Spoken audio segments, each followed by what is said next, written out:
Assalamualaikum warahmatullahi wabarakatuh. Kembali lagi bersama saya Fenianti. Kali ini saya akan membawakan materi mengenai analisis pengamatan lingkungan internal dan eksternal. Mari kita simak penjelasan berikut ini. Analisis pengamatan lingkungan eksternal dan internal. Dalam menganalisa suatu lingkungan internal dan eksternal, tentulah harus dilakukan suatu pengamatan, baik itu dari internal institusi maupun dari eksternal institusi, untuk menentukan sasaran atau objek yang akan diamati, seperti halnya dalam lingkungan internal meliputi SDM, pendanaan, dan sarpras, sedangkan dalam lingkungan eksternal meliputi masyarakat, wali murid, perusahaan, dan lain sebagainya.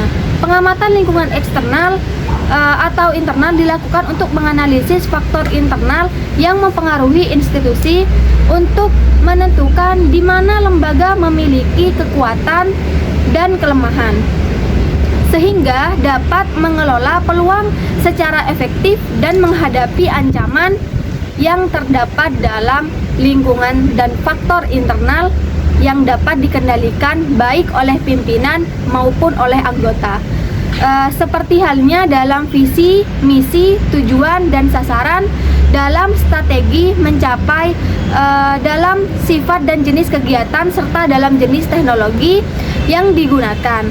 Sedangkan dalam pengamatan lingkungan eksternal dilakukan untuk menganalisis faktor internal yang merupakan faktor di luar kendali yang mempengaruhi arah dan tindakan dalam pengambilan keputusan yang datang dari suatu kebijakan pemerintah ataupun sosial budaya masyarakat. Proses menganalisa suatu lingkungan eksternal dan internal dilakukan bisa kita lihat dari segi analisis SWOT, di mana untuk mencapai suatu tujuan atau target yang ditetapkan, maka kita harus mengetahui apa yang menjadi suatu dasar atau unsur tolak ukur keberhasilan dalam pencapaian tersebut. Dengan hal tersebut, maka dilakukannya analisis SWOT ini. Maka dapat ditentukan terkait kelemahan, kelebihan, tantangan, dan peluang yang akan dihadapi dalam suatu instansi.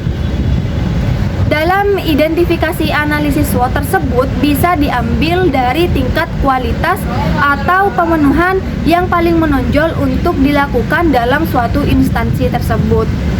Dalam proses analisis tersebut, lingkungan internal dan eksternal dalam menetapkan asumsi SWOT diukur sesuai dengan tingkat kepentingan atau kebutuhan dalam suatu instansi untuk menggambarkan suatu instansi dan mencapai suatu target yang ditentukan.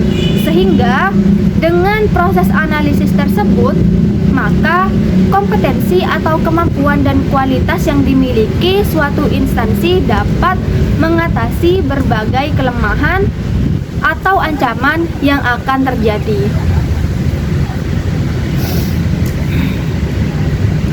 Oke, lanjut. Dalam proses menganalisis strategi ini terdapat 4 segi untuk menjembatani pencapaian suatu target, baik itu target jangka pendek, menengah, ataupun jangka panjang. Di antaranya adalah di mana hal ini dapat dikatakan sebagai balance scorecard atau BSC adalah salah satu metode yang dapat digunakan untuk mengukur kinerja suatu perusahaan dengan mempertimbangkan aspek finansial dan non-finansial yang meliputi satu, terkait keuangan dalam memfasilitasi terhadap profit institusi. Yang kedua yaitu nilai baik institusi terhadap masyarakat. Yang ketiga, meningkatkan program institusi. Yang keempat, suatu pembelajaran atau evaluasi terkait ketidakseimbangan kompetensi yang dibutuhkan institusi. Manfaat balance scorecard ini diantaranya yang pertama untuk memperjelas dan memperbarui strategi.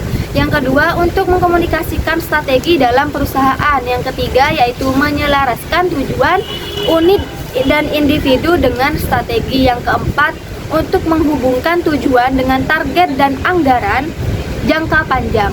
Yang kelima yaitu untuk melakukan tinjauan kinerja untuk meningkatkan strategi. Oke teman-teman, hanya itu pembahasan kali ini. Sebelumnya saya mohon maaf jika ada kesalahan kata atau perilaku yang tidak mengenakan semua penonton. Terima kasih. Wassalamualaikum warahmatullahi wabarakatuh.